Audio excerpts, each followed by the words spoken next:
welcome to Gemstone Tarot weekend reading for Friday the 7th and Saturday the 8th of March 2020. That's weird. 8 of Cups, that came up when I was shuffling. This is the Before Tarot, and thank you to the lovely subscriber, and I've forgotten your name, so do identify yourself if it was you, who just said to me, because I've been faffing about using before, after, during Rider-Waite Tarot, she just said before is yellow and after is green. And I thought, yes. And I actually put it on the iPhone notes of my phone. And before doing this, I thought, right. And I had a little flick through the notes. So this is the Before Tarot. Unless she was wrong. Well, I think she's right. She sounded confident. You subscribers are a confident bunch. And you know a lot of things. Not doing reversals today. Don't need to. Doesn't feel like it. Interesting. There it is. Yep. It was force was strong in that one.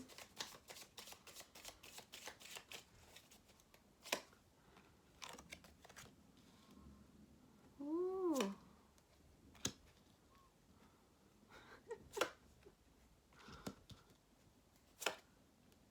Wow. Things they get up to before the tarot cards, hey? That one came up in the shuffle as well. Gosh, how much have we been getting this card? Overall energy card, the 6 of Swords. Somebody, it's the beginning bit, so they're on, what do they call that? Is that the jetty? Or is that the boat? Well, it's the bit where the shore is, where you get on the boat. And somebody's helping someone into the boat. They're throwing you a lifeline. Interestingly, there's 3 people all together in this one, although maybe that guy with the big stick just stays on the shoreline with his big stick protecting, you know, the ferryman's waterways. I don't know, whatever it is. Either way, 6 of Swords has come up 3 days in a row, okay?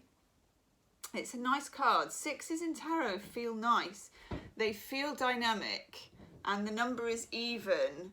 And they feel to me quite an energized number. So I like it. And it is a card of throwing you a lifeline. It is a card of escape, but not escapism. You know, there's a difference, isn't there? Escapism is a trap, whereas escaping an unhealthy situation, and you'll notice with the 6 of Swords, there's always this like rocky water here and the smooth water there, okay? And also, I don't know why, I haven't normally noticed this, but there's a very nice island over there with a star hovering over it. And I suspect they're on their way. Now, I have to mention, we have to have honourable mention for the Hanged Man, who came up about 1 million times in the shuffle, but I was trying to avoid it. But we'll give honourable mention. I mean, oh, okay, so he's not in his yoga pose yet. He's doing that thing that, I don't know if you've done it in yoga class, where you're just really confused and you're sort of looking around the room to see where the other people have tucked their leg. Or when you do balance, have you ever done that in yoga? Oh my God. And everybody's slightly fiercely competitive side comes out and you're there wobbling around on one foot, doing anything you can not to fall out of tree pose. How hard is tree pose? Okay, so the Hanged Man energy is there. That is Neptunian energy, so it's not quite happening yet, okay? But, and this is really nice, I'm just trying to see what they're doing on it. Oh, this is good. Preparing for success. What they're doing on this is they're getting the laurel wreaths ready on the branches. Another 6. And almost an even better 6. Well, there isn't a better and a worse. But it's lovely to have those 2 6s because you manage to move on from something. But at the same time, there are elements of past, present and future mixed into it. And this vibe has been coming up for the last few days. Now this is a bit, this is quite a morbid judgment card. Because there's 3 bodies here. Now there's the same in the Mythic Tarot where they make it 3 mummified people who are sort of coming out with all the bandages coming off. Judgment is resurrection, okay? Now, it feels here, do you remember yesterday we had the World card with the end and the beginning all at once? It feels like there is a moving on here, because the Eight of Cups is moving on. The Eight of Cups, and look, he's having a big old swig from the cup. It's like, might as well drink the wine. I'll drink that Prosecco. 1, 2, 3, 4, 5, 6, 7. Yeah, 7 cups left. I thought his flies were undone then. I was thinking he's letting it all hang out. Do you see what I mean? Just be like, moving on. That could be any of us, couldn't it? Our inner louche, as they say. But eights are dynamic, and when it's the Eight of Cups, it's Saturn in Pisces, and Saturn is the planet of contraction and being sensible and being guided and doing the right thing and being consistent and rooted, and Pisces is expansion and being a bit silly in love. I can say that because I am one. And unconditional love that just expands forever, you know, and never mind the consequences. There seems to be a sensible decision being made, but it has resonances of the past, okay, because of that Judgment card. Now we've got the Emperor, who seems to be doing a stretch or pulling up his tights or something before he sits down on the throne. He's kind of limbering up, okay, if we were going to put it in a more masculine way. And he's like, the sheep's around his neck and it's giving him a bit of a kiss, which is quite nice. Aries energy with the Emperor. And of course, we're coming into Aries season quite soon. Probably not a moment too soon. We've got Aries new moon coming on the 24th. Woohoo! And the Fool, which is another Aries type energy card. Now here we are, the Fool is about to pick a white rose, and the dog, as ever in the Fool, is barking some kind of a warning. But, you know, do you think he'll listen? Probably not. White roses represent purity and innocence. I quite like this because it reminds me of spring, and also we've got the lamb as well. Now in the Northern Hemisphere, apparently, you know, we're coming into spring, believe it or not.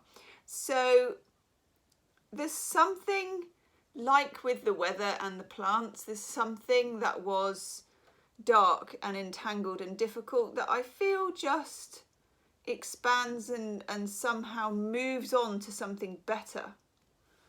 We have the Two of Swords, okay? She's getting ready to put those two swords together. Two of Swords is my minor arcana Hanged Man, so know that this isn't instant. It is, of course, a bit wibbly wobbly in terms of time, but we also have the Nine of Cups, the emotional wish card, and look what he's doing. He's filling up the cup and he drank from it. So there is a renewal, and also Judgment is renewal, it's resurrection, it's renewal. And the Knight of Cups, this is switching who makes the offer. So she, you know, she's either saying, I'll hold the cup for you while you get on the horse and then you can re-offer it to me if you like and we'll start from scratch. I know. Or she's doing it, okay? But either way, it's kind of positive. Reassessing an offer, remaking an offer. And here, the Three of Pentacles. Much more collaboratively. Is that even a word? There's much more collaboration. There's cooperation where there wasn't before, okay? And do you remember, this is reminding me about 3 or 4 days ago, we had a reading with the devil in. And I do feel there is that some sort of pattern being broken in this reading. I do want a Brian and Wendy Freed today. Well, look at that. We'll have to have 2. We'll have to have 2. It's you. Oh my God. 3. It's a triptych. I love me a triptych.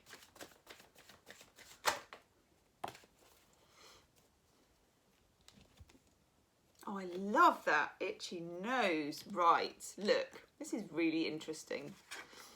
Brian and Wendy Freed, the shadow of the past. And that is clearly in that Judgment card, okay? It's here. It was here yesterday. It's been here for a while. It would be. It's retrograde. Shadow of the past. The shapeshifter, because things are shifting shape. They're changing. I love that.